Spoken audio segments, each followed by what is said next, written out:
every child deserves a future and every child deserves an opportunity to contribute to humanity. When I went to the Rohingya camps, and now I have spent about 4 days in Cox's Bazar, I spent a lot of time with very young children. There was a 7-year-old child.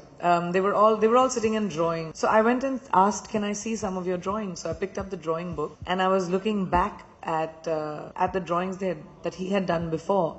When they arrived into Cox's Bazar, which was about August, September last year, when the big influx of refugees from Myanmar came into Bangladesh, and all his drawings were children playing soccer on a football field and helicopters spraying bullets at them, rocket launchers, and these are 5-6-year-old children, rocket launchers being launched at their homes, heads lying separate, bodies lying separate, hands lying separate. Now these are children at 5, 6, 7. That's what they remember. That's what they know. And I really, really have to applaud the government of Bangladesh, who has opened up their borders and allowed so many refugees to come in. Almost 1 million people that Bangladesh has allowed inside, just because of humanity.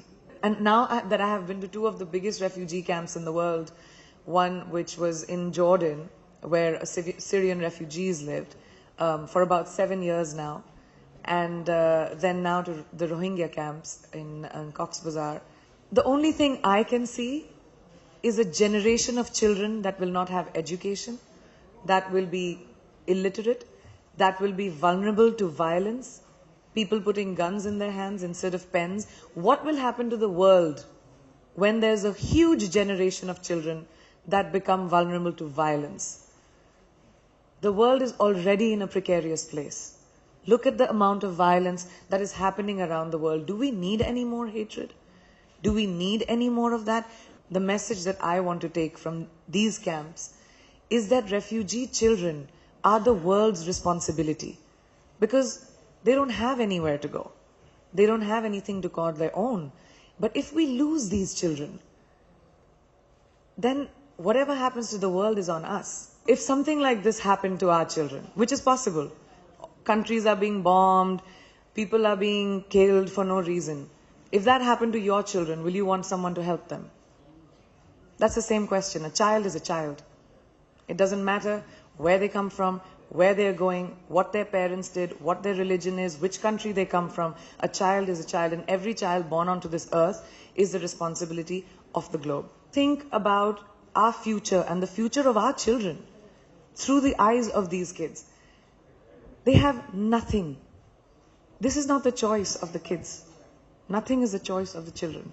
And for me, that is my biggest advocacy, is that please open your hearts and your compassion towards the kids. What was really wonderful to see, I was telling you the story, and this boy's name is Mansoor Ali, by the way. He was 7 years old, who was drawing these drawings of, soccer fields being bombed and bullets being sprayed at them. After 6 months, his drawings were Bangladesh. His drawings were sunshine, greenery, thatched roofs, teachers.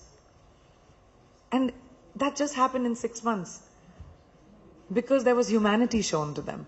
And that's what's important for refugee children around the world. In 1 month, World Refugee Day happens. And I would really, really like to implore the world to have a little bit of compassion for people who don't have anything. That's all that it is. I've had an incredibly heart-wrenching trip, and at the same time an extremely inspiring trip, to see the way the government of Bangladesh has opened up its hearts towards these refugee children and towards these refugees was incredible to see.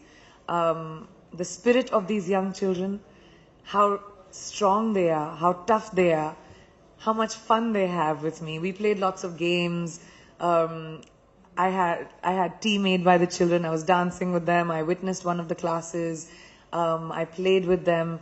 And the one thing that I really took back were their shiny eyes and their smiles, And just to see a child happy can make any one of us really happy. And now it's just the responsibility of the world to also do that. That's it. Thank you so much.